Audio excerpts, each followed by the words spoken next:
Antes de que el padre Juan José Gallego se convirtiera en el exorcista oficial del arzobispo de Barcelona, jamás imaginó que su vida ordenada, académica, tranquila, terminaría marcada por gritos que no provenían de garganta humana, sombras que se sentaban en el borde de su cama y noches donde la habitación entera vibraba como si algo invisible caminara alrededor de él.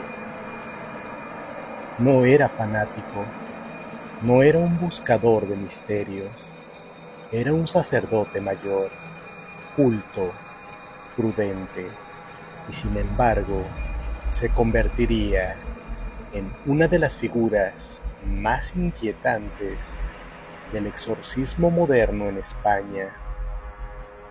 Su historia no empieza con demonios, sino con una resistencia, con un hombre que simplemente dijo: no quiero hacerlo, pero el destino, o lo que él llama las fuerzas que no vemos, lo colocó en el camino exacto hacia más de 500 exorcismos.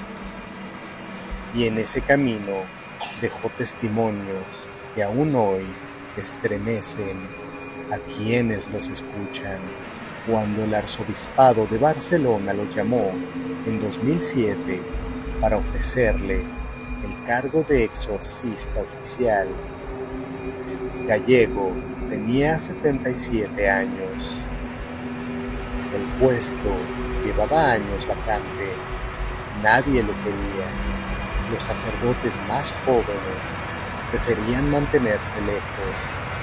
Los mayores evitaban el desgaste psicológico. Los demás simplemente temían. Él respondió: ¿por qué yo? La respuesta fue directa: porque es usted el más equilibrado de todos. Aceptar significaba entrar a un territorio donde la Iglesia, de puertas cerradas, admite lo que públicamente relativiza, que hay personas que hablan idiomas que nunca aprendieron, que hay cuerpos que se arquean de formas imposibles y que hay voces que no pertenecen al mundo de los vivos. Gallego aceptó, no por valentía, sino por obediencia. La primera semana que asumió el cargo, confesaría más tarde, no durmió bien ni una sola noche. Para Gallego, antes de cualquier intervención paranormal, el proceso era estrictamente evaluado. Informe médico que descartara trastornos psiquiátricos, investigación psicológica para evitar la confusión con psicosis o delirios, entrevista espiritual para evaluar la naturaleza del malestar. Solo entonces, determinación de posesión, influencia o infestación. Pero él afirma algo inquietante. Hay casos que se sienten antes de entrar en la habitación. La atmósfera cambia, algo te mira.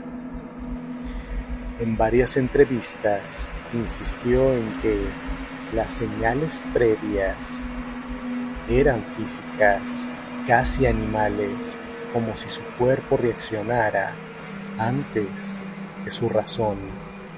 Presión en el pecho, presencias que se mueven alrededor de la cama, sonidos de pasos lentos, deliberados, sombras que se levantan del suelo como humo denso. Para él, La manifestación del mal empieza horas antes, como si algo supiera que está por ser enfrentado. Con el tiempo, los casos se multiplicaron. Llegaban desde Barcelona, Madrid, Sevilla, Galicia, incluso Francia. Familias desesperadas, estudiantes aterrados, mujeres que aseguraban escuchar voces de madrugada, hombres convencidos de que algo los perseguía. Gallego no era sensacionalista, no publicaba nada, no buscaba prensa, pero su discreción lo hacía confiable. La gente decía, él no dramatiza, él no inventa, él no exagera. Si él dice que lo que vio era real, es porque lo es. Este es el caso que definió su reputación, el caso del que hablaron sacerdotes, monjas, voluntarios, asistentes y médicos presentes, el caso que lo marcó para siempre. Ocurrió en una pequeña sala destinada a exorcismos dentro de una parroquia de Barcelona. Una mujer joven, delgada, con signos de desnutrición emocional y espiritual, se retorcía en una silla sujeta por 3 personas. La oración comenzó de forma habitual: Padre Nuestro, Ave María.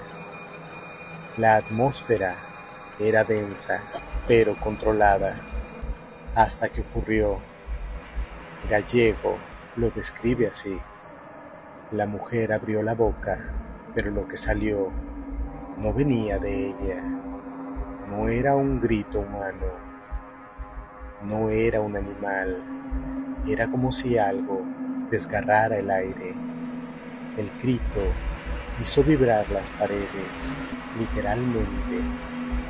Los cuadros temblaron, la lámpara osciló, el crucifijo clavado en la pared crujió. 3 testigos dicen lo mismo. El suelo vibró como un temblor. Una de las asistentes vomitó del susto. Otra comenzó a llorar. La mujer, poseída, cayó en un trance profundo. Gallego sintió que algo había salido del cuerpo, pero no desapareció, solo había retrocedido. Después de ese exorcismo, varias personas que estuvieron presentes abandonaron para siempre ese ministerio. Las noches antes del enfrentamiento, Gallego afirma algo que pone nerviosa incluso a la iglesia: el mal avisa y te visita antes. Las noches previas a exorcismos fuertes estaban llenas de fenómenos que él no podía negar. Peso en el pecho, como si alguien se sentara sobre él mientras dormía. Se despertaba jadeando, seguro de que no estaba solo.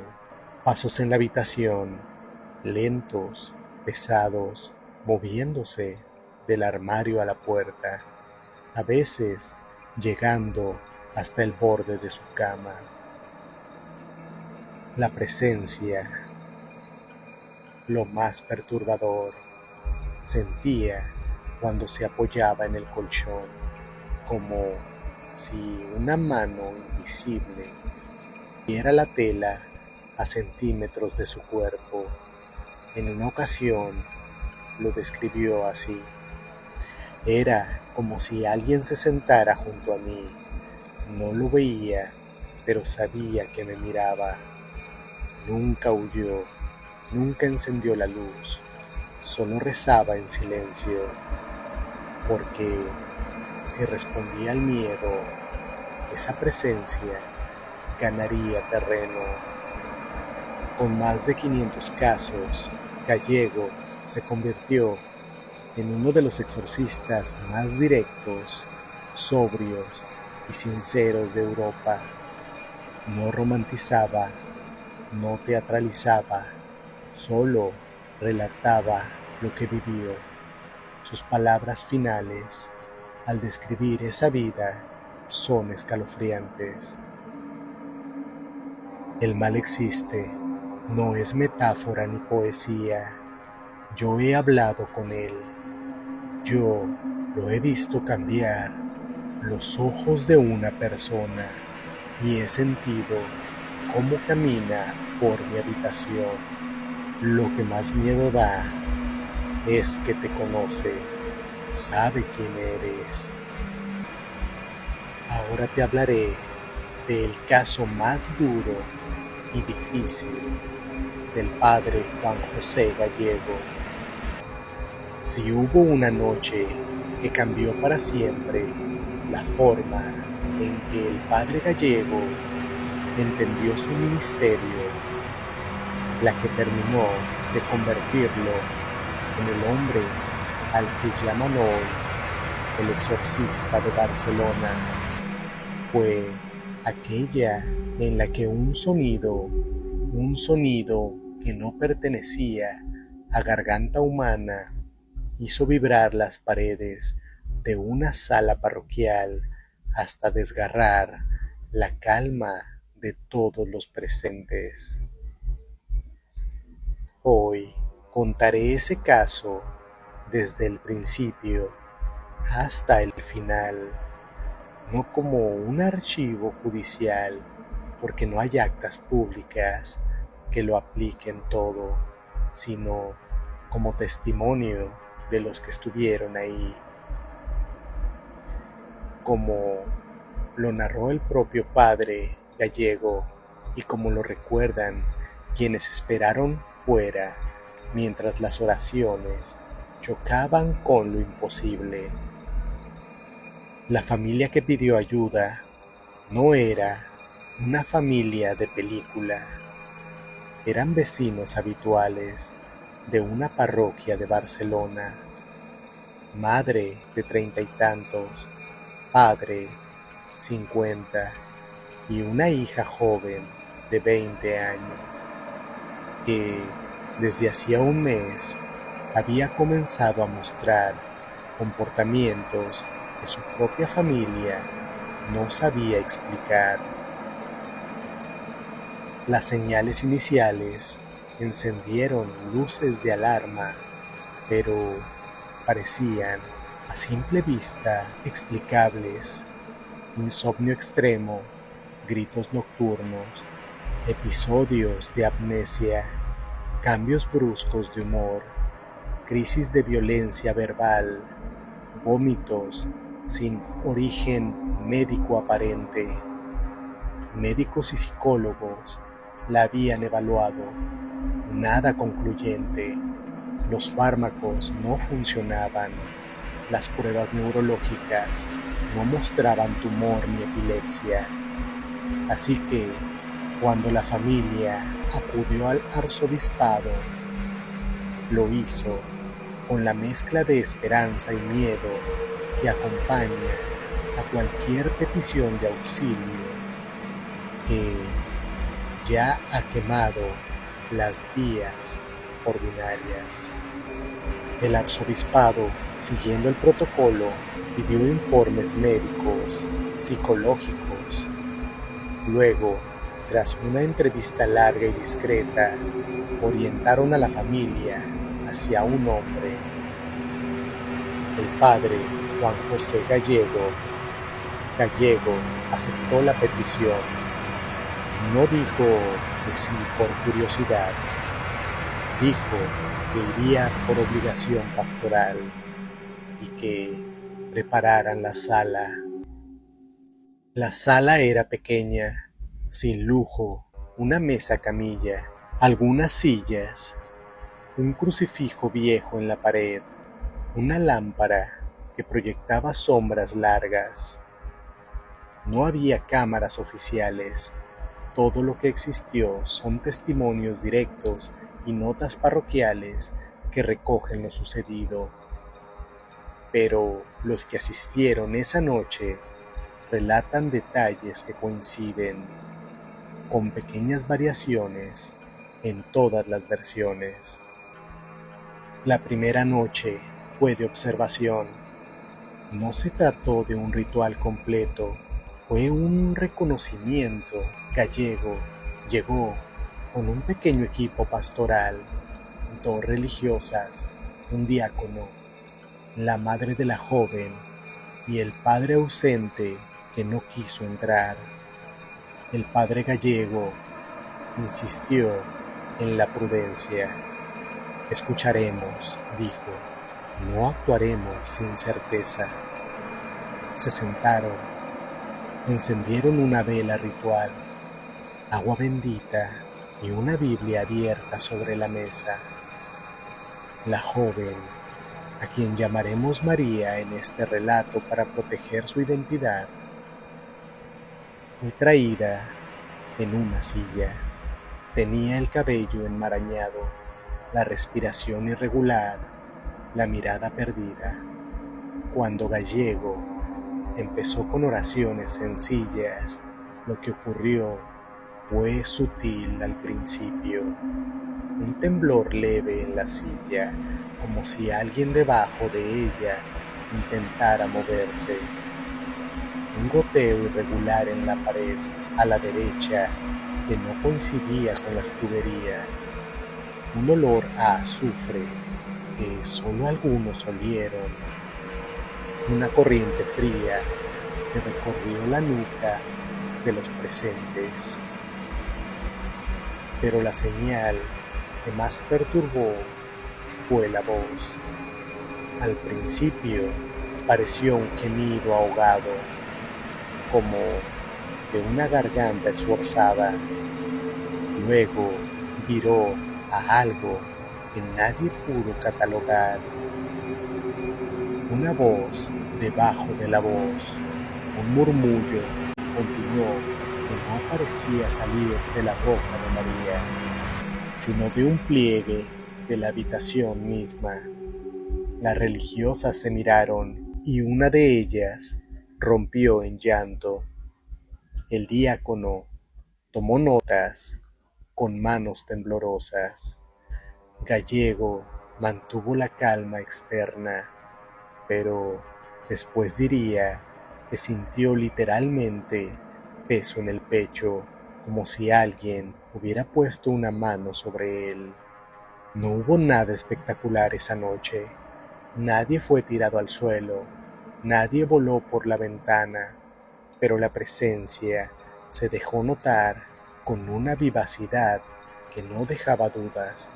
Algo ahí no era humano, o al menos no actuaba como humano.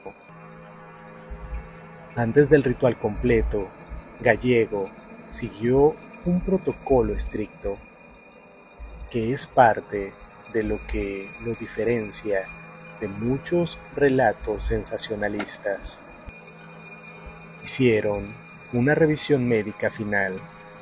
Fueron traídos informes recientes para garantizar que no fuera una emergencia médica. Ayuno y vigilancia. Gallego y 2 asistentes oraron y ayunaron por 24 horas. La joven fue mantenida sin fármacos por indicación de los médicos, salvo aquellos estrictamente necesarios. Protección del espacio. La sala fue rodeada por agua bendita. Los asistentes recibieron órdenes de no tocar a la poseída, salvo en casos necesarios.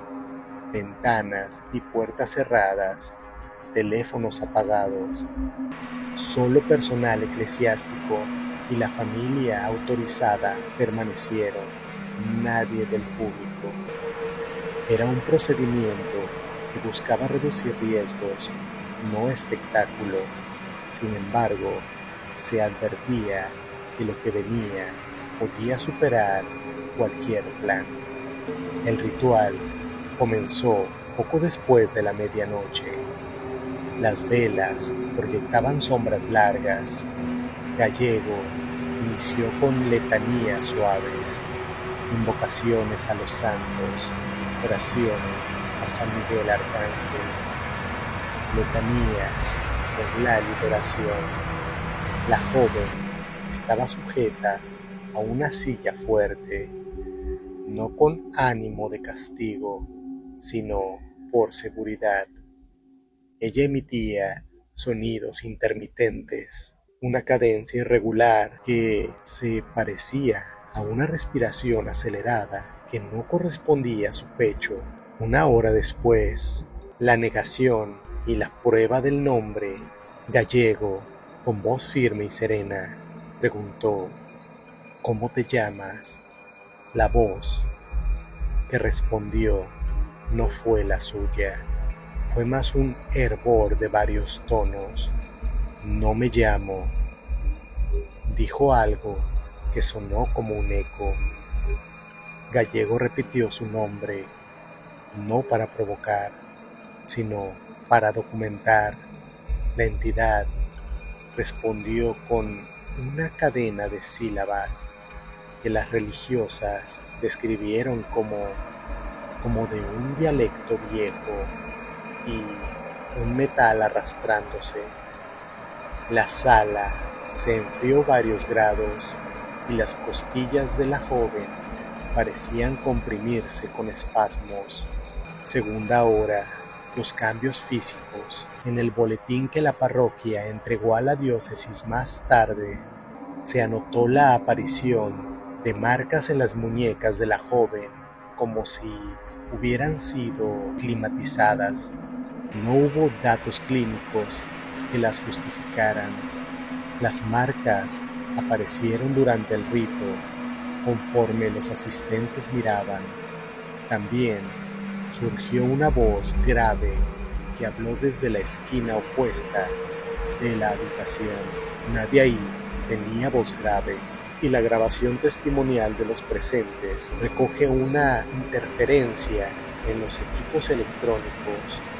Uno de los asistentes sintió que sus dedos se enfriaron al punto de perder sensibilidad. En la tercera hora, el primer clamor público. Cerca de las 3 de la madrugada, la joven emitió el grito. Nunca hubo en los registros una palabra que definiera mejor ese primer sonido. Fue un ruido que no se correspondía con garganta anatómica. Anotó Gallego. No pude identificar cuerdas vocales detrás de aquello. Parecía más un pliegue del mundo que se rasgaba. Los asistentes describieron un ruido que vibró en las paredes, hizo temblar el crucifijo sobre la mesa y enmudeció a todos. Algunos vomitaron, otros cayeron de rodillas. La lámpara central tambaleó. Cuarta hora. La batalla de los nombres. Gallego comenzó a nombrar santos, protector tras protector. Habló sin pausa, enlazando oraciones con mandatos directos. En el nombre de Cristo, sal fuera. Cada mandato vino acompañado de un arranque. La voz de la joven se distorsionaba, entonaba idiomas que los presentes no hablaban. Un entrecruzado de latín irregular, sílabas orientales y un rumor que imita el ulular de aves nocturnas. Desde fuera de la sala se oyó el llanto de la madre, que no podía contenerse. Gallego, con voz firme, le ordenó que no gritara. La madre se calló, pero su silencio se volvió un grito propio. Quinta hora, la aparición de la persona ombra. Uno de los momentos más difíciles. En el margen de la luz proyectada por las velas, una sombra se levantó, no proyectada por persona, y cruzó la pared como si fuera un pliegue. No era la sombra de un cuerpo en la sala, era la sombra de un cuerpo moviéndose por su cuenta. Dos testigos juran que, por una fracción de segundo, la sombra mostró un perfil humano que sonrió sin labios. Nadie pudo explicar cómo se formó. Las religiosas empezaron a cantar en coro para contrarrestarla. Sexta hora. La rendición aparente. Tras horas de oraciones, la entidad pareció dar un paso atrás.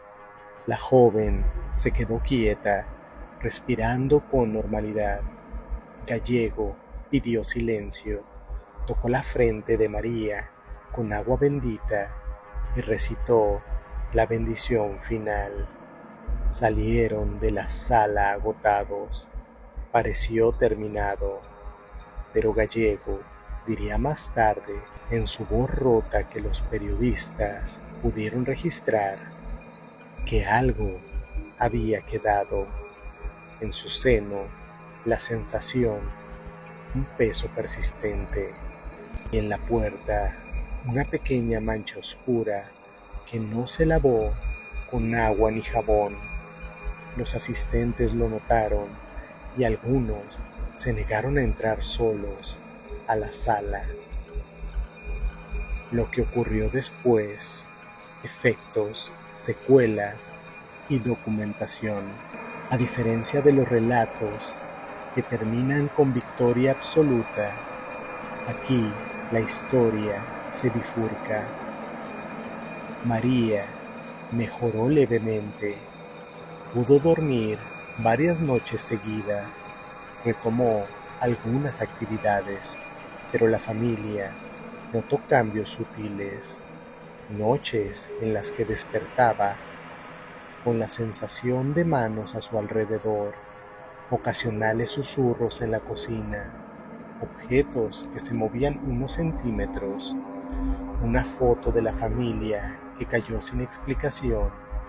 Los médicos dijeron que aquello eran recaídas, sugestión o estrés postraumático, pero para la familia, para las religiosas que asistieron y para el propio padre Gallego, existía la certeza de que algo había regresado a otro umbral de la casa o que nunca se había marchado del todo. La parroquia recaudó un informe interno, pidió reservar la privacidad de la familia.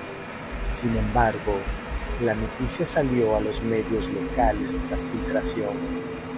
Lo que siguió fueron debates encendidos, prensa laica denunciando charlatanería, blogs paranormales pronunciando la victoria completa, teólogos entrando en discusiones sobre la posibilidad de posesión parcial. Los asistentes guardaron notas manuscritas, algunas grabaciones de sus propias voces rezando y varias fotografías donde se aprecian manchas en la pared que nadie pudo explicar. Durante meses, investigadores de lo paranormal pidieron entrar a la casa. La familia no permitió el acceso. Recuerdo que el aire se volvió tan pesado que pensé que era una nube de plomo. No podía levantar la mano. Eso lo dijo una hermana religiosa presente en el ritual. Vi la lámpara oscilar y por un momento juraría haber oído una voz que repetía el nombre de mi hija, pero no era la voz de ella, diría la madre de María, la poseída. No voy a entrar solo a esa sala. Cuando salimos, la puerta crujió y escuché como si algo corriera por el pasillo. Mi cuerpo no quiso volver. Palabras del diácono. Estos trozos son piezas de un rompecabezas que la ciencia examinó, pero que no pudo desmontar del todo. Allí donde faltan pruebas médicas concluyentes, la resonancia emocional de quienes estuvieron presentes sigue siendo la prueba más inquietante. El episodio dejó marcas indelebles en Gallego, que hasta entonces hablaba con prudencia. Empezó a relatar con mayor crudeza los fenómenos que sentía: noches de pasos en su cuarto, presencias que se sentaban en la cama y un peso que a veces lo despertaba como si alguien se apoyara en su pecho. Repetidas veces dijo que el mal no solo habita cuerpos, también habita rutinas, lugares y recuerdos. Su misterio se volvió más demandado. Las llamadas aumentaron. Algunos sacerdotes se negaron a entrar en sus equipos. Otros buscaban aprender. Gallego, a regañadientes, aceptó formar a un pequeño grupo de ministros de liberación. La Iglesia, prudente, mantuvo distancia pública, pero internamente reconoció que aquel episodio había mostrado una manifestación demasiado real para ignorarla. Lo más inquietante de este caso no fue el rito en sí, fue la certeza que dejó en quienes ahí estuvieron, la certeza de que hay algo capaz de romper la lógica y hablar desde la habitación, con voces que no son humanas, con sombras que se mueven sin emisores, la certeza de que un rito puede, por la voluntad de muchos, contener una presencia, pero no siempre expulsarla del todo. Al salir de la sala, los asistentes contaron que el silencio era distinto. No era el silencio de la ausencia, sino el silencio de algo que aún escucha. Algunos volvieron a la vida cotidiana, pero no volvieron a ser los mismos. Sus ojos guardaban una memoria que no se borraría con el tiempo. El padre Gallego, hoy, cuando le preguntan por esa noche, suele decir: la libertad que recibimos esa madrugada fue real, pero hay muchas resonancias que no se limpian con oraciones. Aprendí que lo espiritual no es un acto teatral, es una responsabilidad que deja marcas en la carne y en el alma.